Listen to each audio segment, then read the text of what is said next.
సాయానికి మతం లేదు, జాలికి మతం లేదు, కరుణకు కులం లేదు, ప్రేమకు జాతి లేదు. ఇది అందరికీ ఒకేలా ఉంటుంది. ఆకలి కానివ్వండి, వైద్యం కానివ్వండి, అవసరం కానివ్వండి, కులాలతో, మతాలతో, జాతులతో ముడిపడి ఉండదు.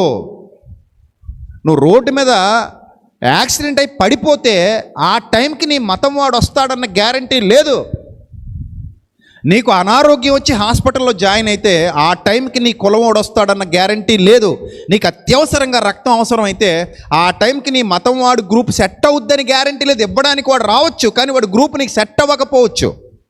ఈ గ్రూప్ సెట్ అవ్వదు బాబు, వేరే గ్రూప్ కావాలి అనుకుంటే అక్కడ మతం చూడకూడదు, కులం చూడకూడదు, జాతి చూడకూడదు. అది అవసరం, అది అవసరం. బ్రతకాలి, ప్రాణం నిలబడాలి. ఇలా ఆలోచించాల్సినటువంటి మనుషులు మతాల పేరుతో, కులాల పేరుతో కొట్టుకు చచ్చిపోయేటువంటి పరిస్థితులు మన దేశంలో కనబడుతున్నాయి. ఎంత దరిద్రంగా తయారవుతుందంటే కొంతమంది పెద్దలు అనబడుతున్న వాళ్ళు కూడా ఈ మత జాడ్యం ఉన్న వాళ్ళకే సపోర్ట్ చేస్తున్నారు.